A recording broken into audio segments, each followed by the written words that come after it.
Hello my dear students, welcome back to my channel जिसका नाम है राजपूत फिजिक्स चैनल। बच्चों, कल हमने सर्कुलर मोशन के बेसिक कॉन्सेप्ट देखे थे, जिसमें हमने पढ़ा था एंगुलर डिस्प्लेसमेंट क्या होता है, एंगुलर वेलोसिटी क्या होती है, एंगुलर एक्सेलरेशन क्या होता है, और सर्कुलर मोशन से रिलेटेड जो भी हमने बेसिक टर्म्स देखी है, अब हम उसका नेक्स्ट पार्ट देखने वाले हैं। जैसे कि बच्चों, मैंने आपको कल कहा था, जब हम लीनियर मोशन और सर्कुलर मोशन की बात करेंगे, तब लीनियर मोशन यानी क्या होता है, it is the straight line motion, और सर्कुलर मोशन क्या होता है, it is the motion of particle along the circumference of circle. जैसे कि हम लीनियर डिस्प्लेसमेंट में लीनियर वेलोसिटी कंसीडर करते हैं, सर्कुलर मोशन में हमने कंसीडर किया था एंगुलर वेलोसिटी, लीनियर मोशन में हमने कंसीडर किया था लीनियर डिस्प्लेसमेंट, यहां पर हम कंसीडर करते हैं एंगुलर डिस्प्लेसमेंट। लीनियर मोशन में हमने एक्सेलरेशन को कहा था लीनियर एक्सेलरेशन, हम यहां पर उसे कहते हैं एंगुलर एक्सेलरेशन। तो बच्चों, आज हमें यही देखना है कि इस लीनियर डिस्प्लेसमेंट और एंगुलर डिस्प्लेसमेंट में क्या रिलेशन है, लीनियर वेलोसिटी और एंगुलर वेलोसिटी का क्या रिलेशन है, लीनियर एक्सेलरेशन और एंगुलर एक्सेलरेशन का क्या रिलेशन है। तो ये सभी रिलेशन हम वन बाय वन देखेंगे। सब में फर्स्ट रिलेशन है हमारे पास, रिलेशन बिटवीन लीनियर डिस्प्लेसमेंट, यहां पर मैं हेडिंग देता हूं रिलेशन बिटवीन लीनियर डिस्प्लेसमेंट, जिसे हम डिनोट करते हैं एस, और इसे हम यहां पर शॉर्ट, अगर इनफाइनिटेसिमल डिस्प्लेसमेंट है तो उसे कंसीडर करेंगे delta S, and angular displacement जो होता है उसे हम डिनोट करते हैं थीटा, या फिर उसे हम डिनोट करते हैं डेल्टा थीटा। ठीक है, अब हम रिलेशन देखेंगे linear displacement and angular displacement का। तो मान लो बच्चों, suppose a particle is moving in anti clockwise sense in a circular motion. Suppose that particle possesses the circular motion in anti-clockwise sense, and here that particle initially at point A. Suppose that particle is at point A. अब इस particle का movement point A से लेकर अगर B तक होता है, तो मैंने जैसे आपको कल बताया था कि यहां से यहां तक पार्टिकल शॉर्ट टाइम इंटरवल में पॉइंट बी तक जाता है, तो यहां पर एक स्मॉल एंगल कवर होता है, जिस एंगल को कंसीडर किया था हमने डेल्टा थीटा। ये डेल्टा थीटा क्या होता है बच्चों, यहां पर हम इसे कंसीडर करते हैं डेल्टा थीटा, और ये डेल्टा थीटा होता है हमारा एंगुलर डिस्प्लेसमेंट। क्या कहते हैं हम इसे, एंगुलर डिस्प्लेसमेंट। अब यहां पर ये हमारा सेंटर O है, O से लेकर A तक जो डिस्टेंस है उसे हम कहते हैं R, R यानी हो जाती है उस सर्कल की रेडियस हो जाती है बच्चों। अब इसको जो टाइम लग रहा है वो time interval, very short time interval, जिसे हम कहेंगे डेल्टा टी, डेल्टा टी को कंसीडर करेंगे हम टाइम इंटरवल, यानी इस टाइम इंटरवल में पार्टिकल पॉइंट ए से लेकर बी तक जा रहा है, और ये आर्क है, इस आर्क को हम कंसीडर करेंगे डेल्टा एस।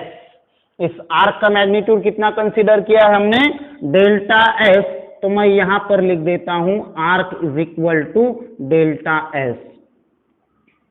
ठीक है, अब हमें क्या देखना है कि ये relation between linear displacement and angular displacement क्या होता है। अब जैसे कि आपको पता है, लीनियर डिस्प्लेसमेंट का, एंगुलर डिस्प्लेसमेंट का फॉर्मूला हमारे पास क्या है, delta theta is equal to arc length upon radius. तो यहां पर मैं लिख देता हूं delta theta according to our definition, delta theta angular displacement is equal to arc length जो होगी वो हमारी और डिवाइडेड बाय रेडियस। अब यहां पर हमें पता है कि डेल्टा थीटा ये एंगुलर डिस्प्लेसमेंट है। आर्क लेंथ का मैग्नीट्यूड हमने कितना कंसीडर किया है, डेल्टा एस कंसीडर किया है, और रेडियस का मैग्नीट्यूड है हमारे पास आर, यानी हमारा रिलेशन आ जाएगा delta theta is equal to arc का मैग्नीट्यूड है delta s divided by r, यानी हमारा एंगुलर डिस्प्लेसमेंट और angular displacement is equal to हमारा इक्वेशन आया है डेल्टा एस अपॉन आर। तो इसको मैं ऐसे भी लिख सकता हूं, delta s is equal to delta theta, या फिर उसे लिख सकता हूं आर इंटू डेल्टा थीटा। ठीक है, suppose that time interval is very small, then this angular displacement is also very small। अगर टाइम इंटरवल वेरी स्मॉल है तो एंगुलर डिस्प्लेसमेंट भी बहुत स्मॉल होगा, यानी यहां पर जो आर्क लेंथ है that arc length should be very small, so this arc length is considered is almost straight line. इसे हम क्या कंसिडर कर सकते हैं, एक स्ट्रेट लाइन कंसिडर कर सकते हैं, यानी जो भी पार्टिकल का डिस्प्लेसमेंट होगा उसे हम कंसिडर कर सकते हैं लीनियर डिस्प्लेसमेंट। अगर ये लाइन हमने स्ट्रेट कंसिडर की है, इसका मतलब this displacement is considered as a linear displacement. तो हमें यहां पर रिलेशन मिल सकता है, देयरफॉर हम ऐसा लिख सकते हैं linear displacement is equal to radius into angular displacement. तो बच्चों ये बहुत ही सिंपल रिलेशन है लीनियर डिस्प्लेसमेंट और एंगुलर डिस्प्लेसमेंट का। तो यहां पर हम linear displacement is equal to radius into angular displacement, इसे हम वेक्टर फॉर्म में लिख सकते हैं। In vector form it can be written as delta s bar is equal to delta theta bar cross r bar. ठीक है, तो इसे हम इस फॉर्म में लिख सकते हैं। अगर हमारे पास फाइनाइट एंगुलर डिस्प्लेसमेंट है तो हम S is equal to r into theta लिख सकते हैं। अगर हमारे पास एंगुलर डिस्प्लेसमेंट फाइनाइट है तो यहां पर S इज इक्वल टू हम फॉर्मूला इस्तेमाल कर सकते हैं R इंटू थीटा। सो बच्चों ये बहुत ही basic relation between linear displacement and angular displacement. ठीक है, सभी को क्लियर ये concept.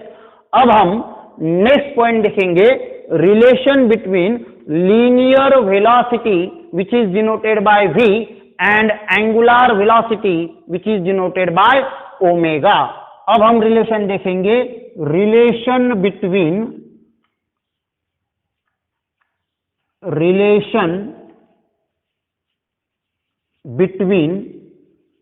Linear velocity and angular velocity. Angular velocity का सिंबल हमारे पास क्या है बच्चों, ओमेगा है। अब हमने अभी अभी कंसीडर किया है या फिर हमें अभी अभी मैग्नीट्यूड निकाला है delta s is equal to r into delta theta. अगर स्मॉल टाइम इंटरवल है तो हमने वहां पर क्या कंसीडर किया था, delta s is equal to r into delta theta. ठीक है, अब हमें क्या निकालना है, relation between v and omega. ये v क्या होता है, v होता है हमारा लीनियर वेलोसिटी और ओमेगा क्या होती है, एंगुलर वेलोसिटी। अब इन दोनों का रिलेशन अगर निकालना है तो हमें फर्स्ट इक्वेशन में जो हमने टर्म्स इस्तेमाल किया था delta s is equal to r into delta theta, इसका इस्तेमाल करना है। फिर यहां पर हम एक कंडीशन कंसीडर करेंगे कि if time interval is very small then this displacement can be considered as a linear displacement. So according to definition of linear velocity, that v is nothing but it is the change in velocity with respect to time. क्या consider करेंगे हम? Change in velocity with respect to time, यानी यहां पर मैं v is equal to formula इस्तेमाल कर सकता हूं, limit, time interval is very very small है, इसीलिए हम यहां पर इसको लिमिट में कंसीडर करेंगे, limit delta t tends to 0, v का वैल्यू क्या है, limit delta t tends to 0, rate of change of angular linear displacement with respect to time. So v यानी क्या, linear velocity is equal to हमने क्या लिखा है, limit delta t tends to 0 delta s upon delta t. लेकिन हमें पता है delta s is equal to क्या फॉर्मूला है हमारे पास, r इंटू डेल्टा थीटा. बस यही वैल्यू हमें यहां पर पुट करनी है. तो हमें इक्वेशन क्या मिलेगा बच्चों, v is equal to limit delta t tends to 0. मैंने बार बार आपको बताया है डेल्टा टी टेंड्स टू 0 का मतलब this time interval is very very small, it is nearer to 0 but not equal to 0. So here इसको हम लिमिट में लेंगे. अब यहां पर डेल्टा एस की जगह हम लिखेंगे r इंटू डेल्टा थीटा, तो हमारा इक्वेशन हो जाएगा r into delta theta divided by delta T. अब सभी बच्चों को ये याद रखना है, यहां पर r हमारा रेडियस है और रेडियस एक कांस्टेंट वैल्यू होती है. तो आप सभी को इतना याद रखना है, जो भी कांस्टेंट वैल्यू होती है उसका ना तो लिमिट निकाल सकते हैं, ना तो डेरिवेटिव निकाल सकते हैं, ना ही इंटीग्रेशन निकाल सकते हैं. जो कांस्टेंट वैल्यू होती है वो हमेशा लिमिट के बाहर लेना पड़ेगी, अगर डेरिवेटिव है तो डेरिवेटिव के बाहर लेना पड़ेगी, अगर इंटीग्रेशन है तो इंटीग्रेशन के बाहर लेना पड़ेगी.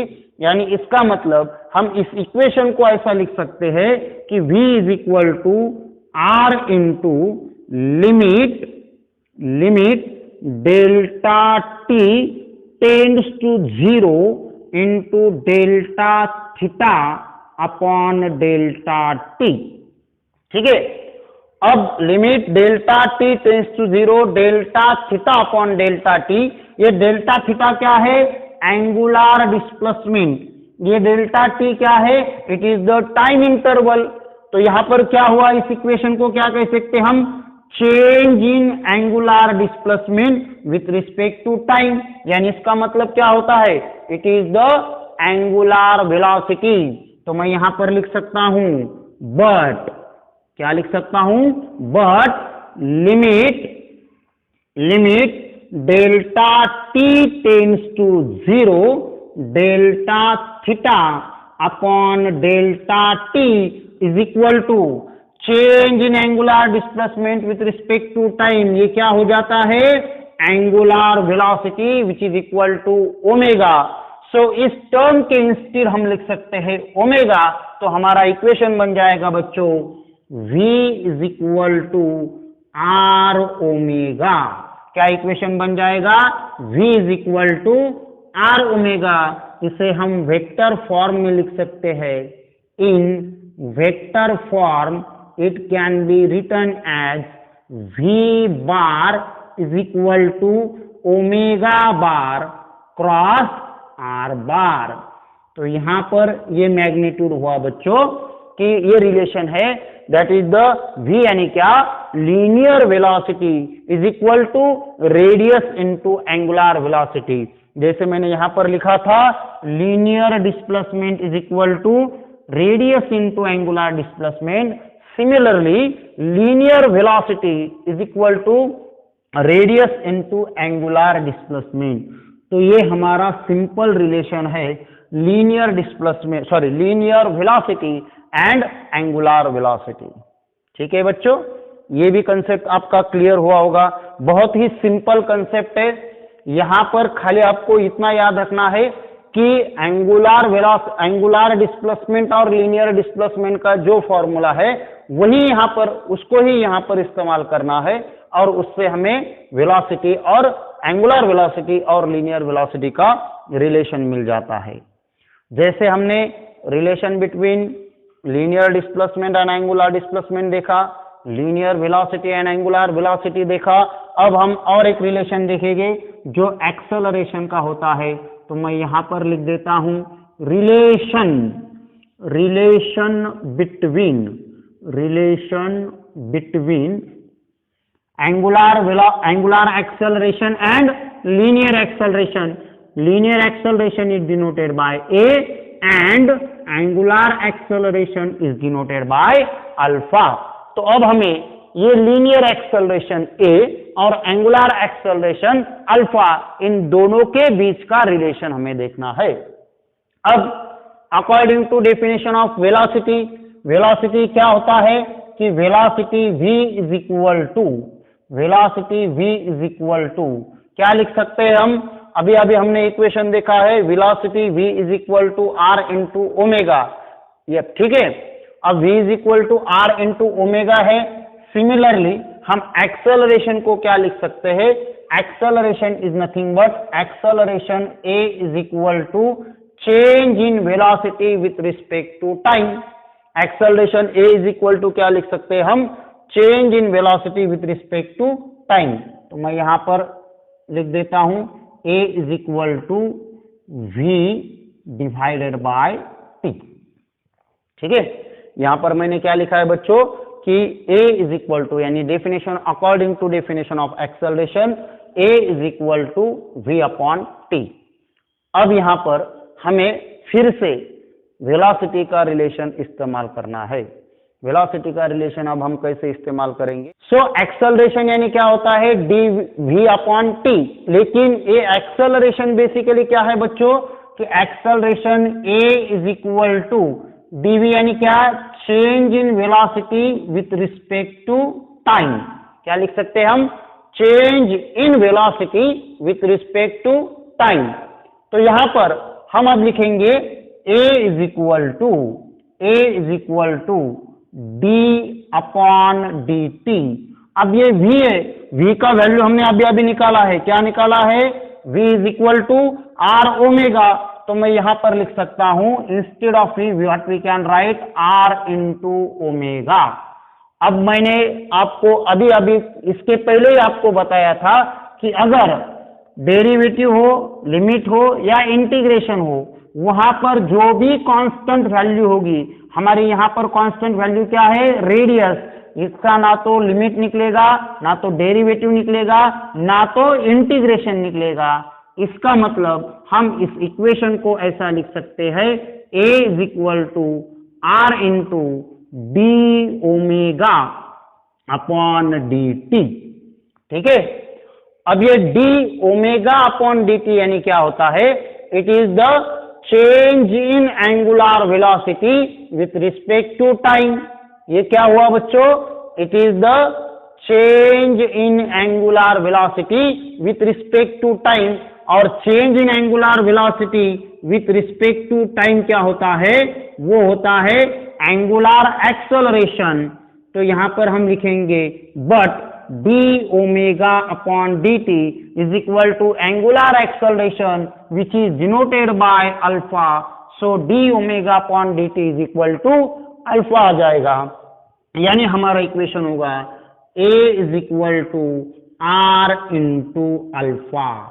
So linear acceleration is equal to radius into angular acceleration। क्या फॉर्मूला आया यहां पर बच्चों?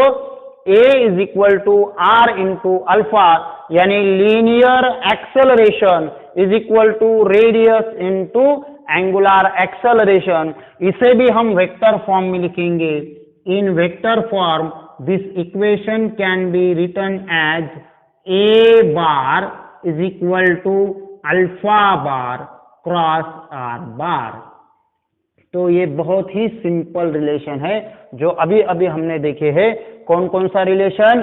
Relation between linear displacement and angular displacement, relation between linear velocity and angular velocity, relation between linear acceleration and angular acceleration।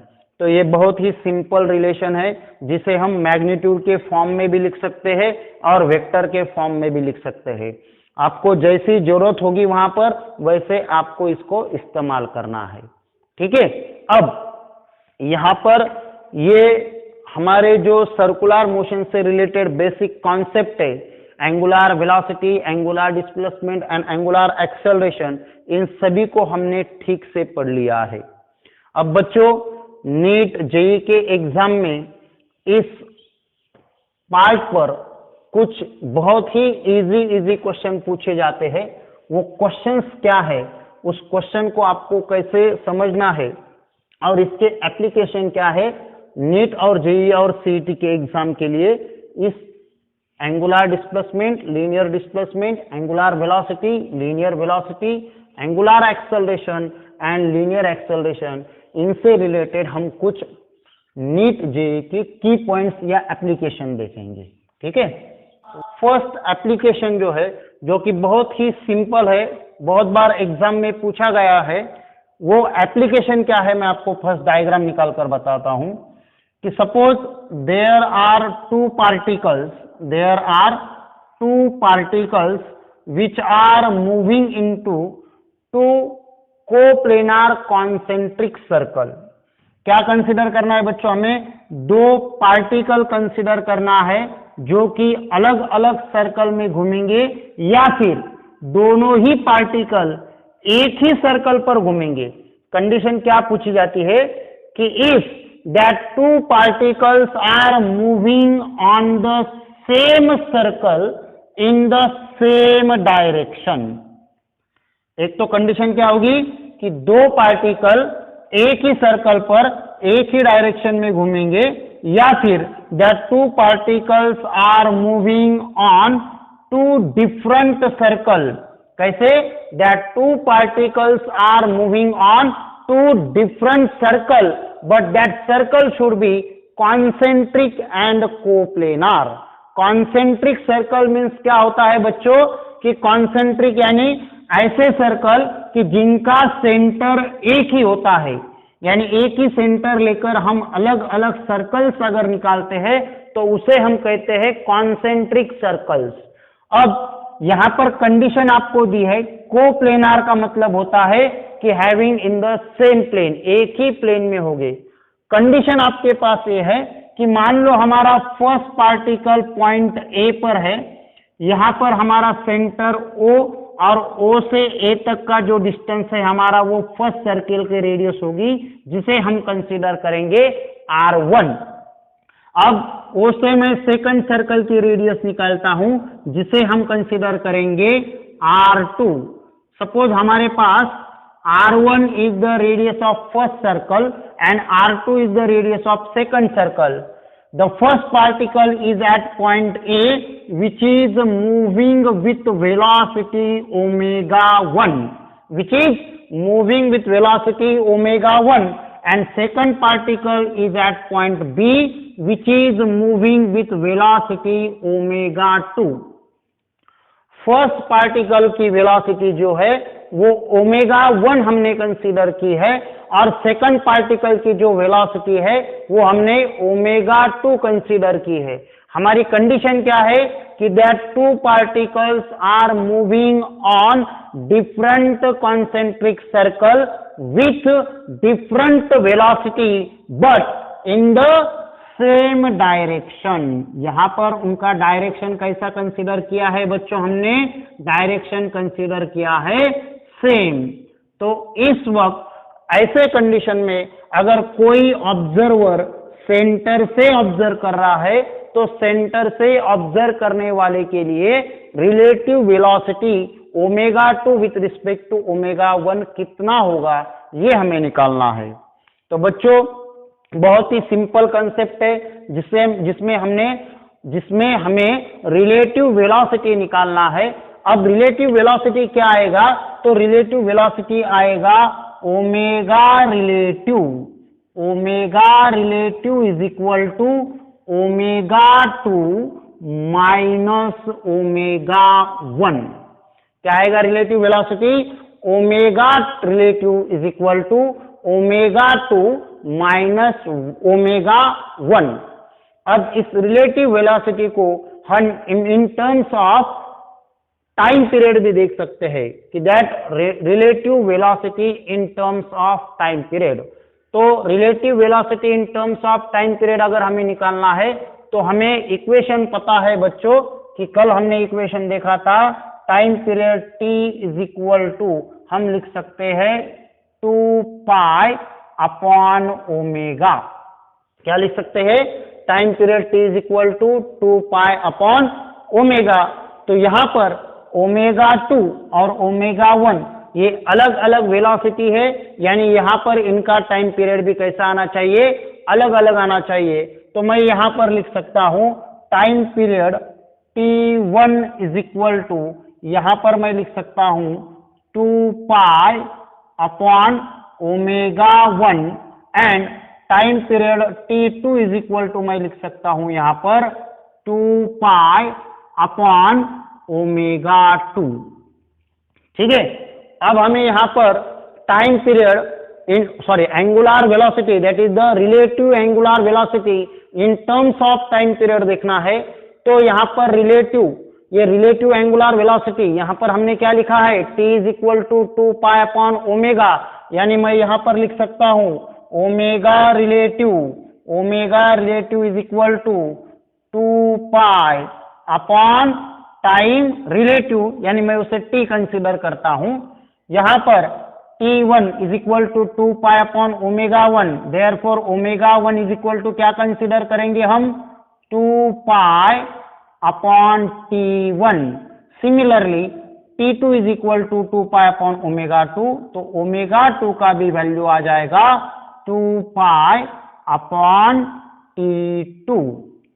तो बस यही equation उठाना है और यहां पर हमें रखना है ओमेगा रिलेटिव, यानी क्या लिखूंगा मैं अब यहां पर 2 pi upon t is equal to omega 2 minus omega 1। Omega 2 क्या है? 2 pi divided by t2 minus 2 pi divided by t1। अब यहां पर 2 पाई कॉमन निकालेंगे तो हमें इक्वेशन मिलेगा 2 pi upon t is equal to 2 pi in bracket 1 upon t2 minus 1 upon t1। यहां पर 2 पाई कैंसिल हो जाएगा। इस इक्वेशन को अगर सॉल्व करेंगे, इस ब्रैकेट को अगर सॉल्व करेंगे तो हमें इक्वेशन मिलेगा 1 upon t is equal to, यहां पर इक्वेशन क्या मिलेगा? t1 minus t2। क्या मिलेगा? t1 minus t2 divided by t1 into t2, यानी इसका अगर रेसिप्रोकल हम लेंगे तो हमें इक्वेशन मिलता है बच्चों time period t is equal to, हमें इक्वेशन मिलता है t1 t2 divided by t1 minus t2। क्या इक्वेशन मिलेगा? t1 minus t2।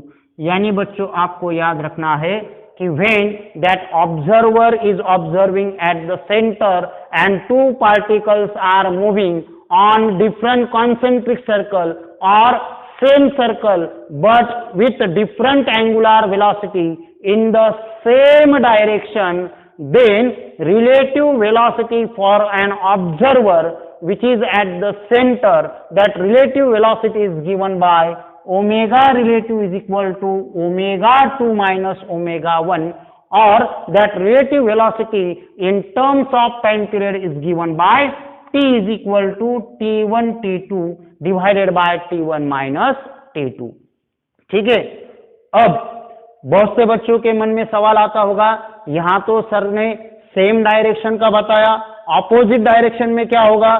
Suppose that two particles, one is moving in this direction and one is moving in this direction, यानी दो particle अलग अलग concentric circle पर घूम रहे हैं और एक मान लो एंटी क्लॉकवाइज सेंस में घूम रहा है with velocity omega 1 and second is moving in clockwise direction with velocity omega 2, then what will be the formula? उस वक्त फॉर्मूला क्या आएगा?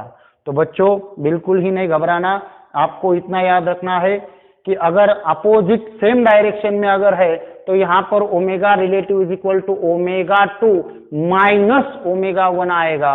अगर the two particles above condition when the two particles are moving in opposite direction, कौन सा direction consider करेंगे हम अब यहाँ पर? Opposite direction. अगर अपोजिट डायरेक्शन है बच्चों यहाँ पर, तो यहाँ पर क्या होगा? Omega relative is equal to, बहुत ही सिंपल आएगा, omega relative is equal to आएगा ओमेगा 1 प्लस ओमेगा 2। क्या आएगा? Relative angular velocity for an observer from the center is given by when the two particles are in opposite direction, then relative velocity omega relative is equal to आएगा omega 1 plus omega 2। और यहाँ पर in terms of time period हम लिख सकते हैं time period और relative time period is equal to, क्या लिखेंगे हम? T1 into T2 divided by T1 plus T2। तो ये बहुत ही सिंपल रिलेशन आएगा। ठीक है, तो ये हमारा एप्लीकेशन हुआ जो आपको नीट, जेई और सीईटी के एग्जाम में काम आएगा। तो ऐसे बहुत ही सिंपल क्वेश्चन आपको पूछते हैं, आपको खाली यहाँ पर इतना समझ कर लेना है कि पार्टिकल का डायरेक्शन सेम है या फिर अपोजिट है। इन चीजों को आपको क्या करना है? याद रखना है। अब इसका नेक्स्ट एप्लीकेशन है वो मैं आपको बताता हूं। तो अब हम नेक्स्ट एप्लीकेशन देखेंगे, बहुत ही सिंपल एप्लीकेशन है जो आपको इजीली समझ में आएगा कि सपोज यहां पर एक पार्टिकल हम कंसीडर करेंगे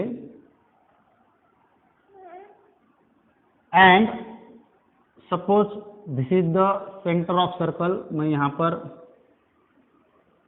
एक लाइन ड्रॉ कर लेता हूँ, यहाँ पर सेंटर ऑफ सर्कल बता रहा हूँ, सपोज दिस इज O।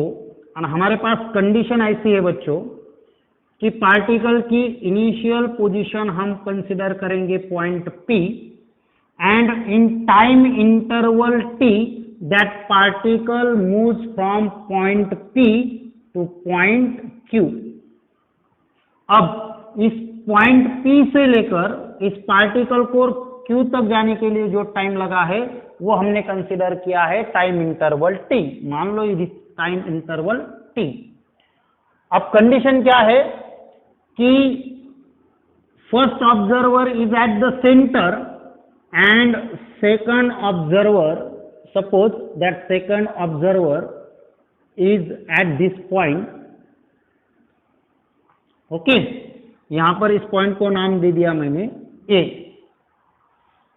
अब यहां पर POQ, इस एंगल को हमने कंसीडर किया बीटा, और यहां का जो एंगल है उसे मैं कंसीडर करूंगा अल्फा, और यहां का भी एंगल मैं कंसीडर करूंगा अल्फा। अब कंडीशन क्या है? पार्टिकल पॉइंट P से Q मूव हुआ है और यहां से यहां तक मूव होने के लिए उसको टाइम इंटरवल T लगा है, लेकिन फर्स्ट ऑब्जर्वर हमारा पॉइंट O पर है, तो यहां पर एंगुलर डिस्प्लेसमेंट हमने बीटा कंसीडर किया है, और सेकंड ऑब्जर्वर हमारा यहां पर A पर है जिसका एंगल हमने कंसीडर किया है अल्फा। अब यहां पर हमें इन दोनों के बीच का रिलेशन निकालना है। अब रिलेशन निकालना है यानी क्या निकालना है? हमें angular velocity with respect to O और angular velocity with respect to A अगर पूछा है तो यहां पर हमारा वैल्यू जो आएगा omega is equal to angular displacement upon time, अगर इसे इस्तेमाल करते हैं तो यहां पर आएगा बीटा डिवाइडेड बाय T। यानी कितना एंगल कवर हुआ, बीटा, टाइम इंटरवल कितना लगा, टी। तो angular velocity omega with respect to point O क्या आएगा, बीटा अपॉन टी आएगा। Similarly angular velocity with respect to A, अब यहां पर देखिए एंगल डिफरेंट है, यहां का एंगल और यहां का एंगल डिफरेंट है, तो यहां पर क्या लिख सकते हैं हम, अल्फा डिवाइडेड बाय टी। लेकिन ट्रिग्नोमेट्री आपने पढ़ा है और ज्योमेट्री ऑफ द फिगर से हम लिख सकते हैं कि alpha is equal to, sorry क्या लिख सकते हैं हम, beta is equal to 2 times of alpha. Beta is equal to क्या लिख सकते हैं हम, 2 टाइम्स ऑफ अल्फा। इसीलिए यहां पर जो एंगुलर वेलोसिटी आएगी, that angular velocity omega 0 is equal to 2 times of omega A. यानी यहां पर हम ओमेगा 0 और ओमेगा ए को अगर कंपेयर करेंगे तो angular velocity from the observer at point A will be 2 times of observer at point A, यानी ओमेगा 0 इज इक्वल टू आएगा 2 इंटू ओमेगा ए। यानी इसका मतलब मैं ओमेगा 0 इज इक्वल टू यहाँ पर ओमेगा 2 टाइम्स लिख सकता हूं, तो ओमेगा 0 इज इक्वल टू मैं यहाँ पर लिख सकता हूं 2 अल्फा डिवाइडेड बाय टी। तो ये हमारा सिंपल एप्लीकेशन है जो हमें बहुत ही इजी वे से समझ में आएगा। ठीक है, अब ये हुए कंसेप्ट और नीट या जेईई के रिलेटेड कंसेप्ट, और इसमें बहुत सारे एप्लीकेशन है लेकिन हम 1 बाय 1 देखेंगे। अब यहाँ पर एक छोटी सी चीज मैं आपको बताना चाहता हूँ। आपने लास्ट ईयर लीनियर मोशन जब पढ़ा था तो वहां पर आपने काइनेमेटिकल इक्वेशन पढ़े थे। उन काइनेमेटिकल इक्वेशन में आपने फर्स्ट काइनेमेटिकल इक्वेशन कहा था v is equal to u plus a t. क्या कहा था, मैं यहाँ पर थोड़े नीचे लिख देता हूं, v is equal to u plus a t. ठीक है, ये हमारा फर्स्ट काइनेमेटिकल इक्वेशन था। यहां पर हमने v क्या कंसीडर किया था, फाइनल वेलोसिटी कंसीडर किया था, u कंसीडर किया था इनिशियल वेलोसिटी, a को कंसीडर किया था acceleration and t is for time. Suppose here omega 2 is the final velocity, then what we can write, omega 2 यानी kinematical equation in terms of linear motion को हम कहां पर कंसीडर कर रहे हैं, kinematical equation in terms of circular motion या फिर angular in terms of angular motion. तो क्या आएगा, ओमेगा 2 फाइनल वेलोसिटी है तो यहां पर आएगा ओमेगा 1 प्लस ए के इंस्टेड हम लिखेंगे अल्फा और टी फॉर टाइम। यानी first kinematical equation in terms of angular velocity and angular acceleration is given by omega 2 is equal to omega 1 plus alpha t। Second kinematical equation क्या था बच्चों हमारे पास, second kinematical equation s is equal to क्या था, s is equal to ut plus half at square, ut plus half at square. अब यहां पर यस यानी क्या है हमारा डिस्प्लेसमेंट। हमने यहां पर एंगुलर डिस्प्लेसमेंट को क्या कंसीडर किया, theta. Theta is equal to u क्या है, इनिशियल वेलोसिटी, यानी यहां पर क्या आएगा omega 1 into t plus 1/2 alpha t square. क्या आएगा 1/2 अल्फा टी स्क्वेयर। और हमारा थर्ड काइनेमेटिकल इक्वेशन था, मैं यहां पर लिख देता हूं third kinematical equation v square is equal to u square plus 2as। इस काइनेमेटिकल इक्वेशन को हम लिखेंगे v स्क्वेयर यानी फाइनल वेलोसिटी, यानी यहां पर मैं लिख सकता हूं omega 2 square is equal to omega 1 square plus 2 alpha theta. यानी these are the kinematical equation in terms of angular velocity, angular acceleration and angular displacement। जैसे हमने काइनेमेटिकल इक्वेशन लीनियर मोशन में पढ़ा था, सेम काइनेमेटिकल इक्वेशन भी इस्तेमाल कर सकते हैं। तो ठीक है बच्चों, आज के लिए बस इतना ही। कल हम इसका नेक्स्ट पार्ट देखेंगे। अब यहाँ पर आपको इन सभी चीजों को एक बार रिपीट करना है। नेक्स्ट पार्ट में हम angular velocity, angular displacement, angular acceleration के बाद circular motion and types of circular motion क्या होते हैं ये देखेंगे। Have a good day.